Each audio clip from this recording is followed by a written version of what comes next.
Okay. November 12th, 2013. On the first day snow fell this year, I woke up early to work on this poem for you. I knew you'd be awake too. I couldn't help imagining you smiling at the flakes melting on your cheeks. I had to smile too. At 8:23 that morning, I saw a tree that reminded me of you. Its leaves were all green and its branches were dancing in the wind. Snow blanketed the ground, but you were still hanging on to those green leaves like a promise that something beautiful is yet to come. It's getting cold, and I will always be your snuggle oven. It's getting cold, so we will hold hands and wear boots, and together we will stomp on things, crisp the leaves in October, crunch the snow in November, and in December, together we will stomp on the coals of our fears. Fears like maybe one day you'll get tired of me, or I'm only good for one-night stands and short-term flings, and I will never amount to anything. Fears that say I'm not good, kind, cute, funny, admirable, respectable, hardworking, intelligent, nice, strong, passionate, or reliable enough for you. And where those fears blaze, we will light a new fire with the way we're going to learn how to love each other better for who we are. I know we'll hit bumps in the road, like our parents' bumps 1, 2, 3, 4, and my panic disorder 5, and your bipolar disorder 6, and how much I hate Christmas 7, how much you doubt yourself 8. And I know the list will go on from 11 to infinity, but our love will be like a suspension system. Our love will be an ugly sweater on a cold day, a cup of tea, and a whispered, I love you. I hope we never forget our crazy, stupid, romantic first kiss when we froze in the rain but refused to go inside. We didn't want the moment to end. I hope you never stop liking the sound of my heartbeat. Keep making my face hurt from smiling too much. Crack my ribs from hugging me too hard, and I'll help you put up the Christmas tree if you promise you'll let me take you to a haunted house next Halloween. Next Halloween, I will know how to love you better, and next Christmas, I will love you forever. December 22nd, 2013. She's Christmas, full of surprises. She's a happy holiday, the reason for the season. She's hot cocoa on a frozen night full of light. She's the most wonderful time of the year. January was a bad month. I didn't write that month. February 11th, 2014. Do you know what it's like to watch your lover deteriorate into a mess of unbearable panic, sadness, and chemical imbalance? To see the fear in your lover's eyes as she says, I can't go on like this. To know that she sees the walls spinning and the floor caving in. She thinks someone is following her. She thinks we're lying to her, that we all, you and I, yes, even her love, she thinks we hate her. The fears speak louder than she can, but they don't speak, they roar while she sits on the floor, silent. The fears roar on for minutes that seem like hours and hours that seem like days. They devour her mind until all that's left for her to say when you ask if she's okay is, I don't know. And I don't know what to say or do or not say or not do. And I feel there's so much to say and do, but there's nothing and everything. I want to roar louder than her fears. I want the sound of my anger to resound over the city so everyone can know how much I fucking hate mental illness. It hurts. I fucking hate mental illness, and I always wonder, why don't people talk about this more? You don't know, or, I got mixed up. Why don't I know what to say or do or say or not do or not say? And when I call in sick to work because I'm having a panic attack and she's talking suicide and we don't know what's wrong with either of us and we can't figure out how to function just for today, what do I say? Hi, boss. Yeah, I'm not feeling well. I think I might throw up. Yeah, I'll be in tomorrow. Maybe it was something I ate? Okay, yes, sir, I'll get some rest. Thanks. And my angry roar falls silent. The tears come, and I try to get some sleep. I fucking hate mental illness. Spring came and went. Somehow we both scraped by. March was a bad month for me. April month was a bad month for her. And May was a disaster zone. June 30th, 2014.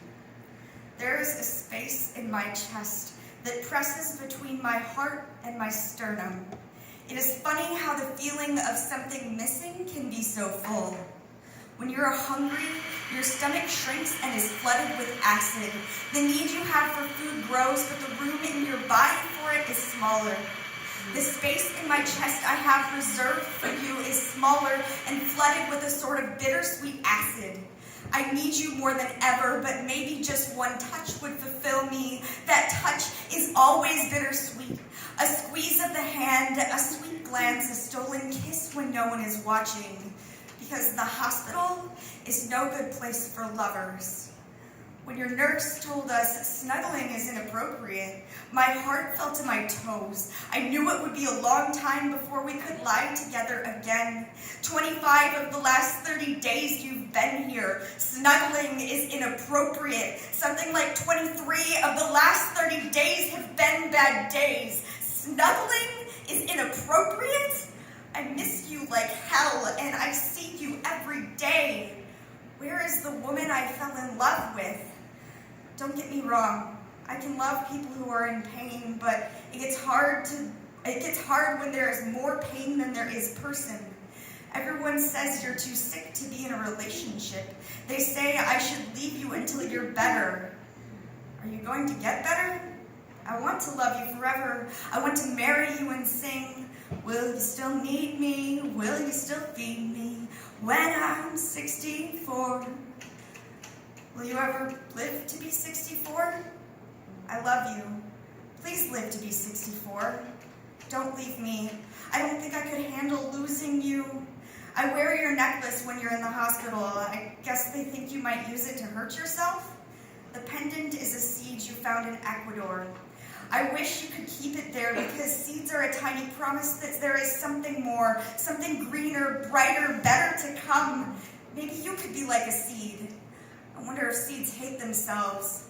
I wonder if they think they're ugly and useless and hopeless and worthless and too small to do anything in their lives. I want to tell you, the seeds, just wait. When summer comes, you'll become a flower or a tree or a bountiful harvest of vegetables. And I want to tell you, just wait. One day you'll grow and learn to love yourself for who you are. You'll become someone more amazing than you can imagine right now. I know you don't believe that, but you weren't there when the nice farmer lady at the market told me, don't worry about your garden. People forget. Seeds want to grow. Be like a seed, my love. Grow to fill that spot in my chest. Come home. Grow with me to be 64. You were in the treatment center all summer. I was busy. You were gone. It's not that I forgot about you. I spent every day missing you.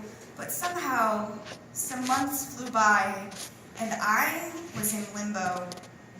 October 31st, 2014. On the first day snow fell this year, I woke up late to escape the void of missing you. I dressed up as Peter Pan. You were supposed to be Wendy, but Florida is a long way away. Happy Halloween. I wanted to celebrate with you. You promised I could take you to a haunted house this Halloween, but I can't because you live in the haunted house of your skin. Your body is a ghost, and I am scared. There were lots of reasons for me to keep loving you. Sometimes I couldn't remember why, but here's one. November 22nd, 2014. You finally came home. You smuggled a cat from the treatment center in Florida to Fort Wayne, Indiana on a Greyhound bus for 23 hours. Holy shit. I ran to you, the strong living embrace, the sweet and hungry kiss. You were home. At first it was good. We made love, we baked cookies, but we were sick. couldn't stay that way for long. December 2nd, 2014. I feel like I've been running with my eyes shut, ears ringing, teeth grinding, heart pounding, lungs burning, fists clenched, stomach turning, legs aching, feet screaming, because now I know this is over. Until that exact day, I believed with every ounce of my soul that we would spend the rest of our lives together. What happened? You were going to kill yourself, so I called the cops. You screamed my name as I walked away. The cops put you in handcuffs, took you to the hospital again, and you told me not to come. I didn't know it was possible to cry for 6 hours straight. December 5th, 2014. I visited you anyway, wrote a letter, told you the next part of our adventures couldn't happen together. But we couldn't be we anymore. So I'm sorry, you and I cried a lot. And that was that. December 25th, 2014. No, I didn't put up a tree. Merry fucking Christmas. 2 months of silence, reflection, healing, moving on. It's okay that sometimes it might take some time to find the right way to start over. February 14th, 2015. You taught me to love things that grow, wild. And now, you and I are growing, gone.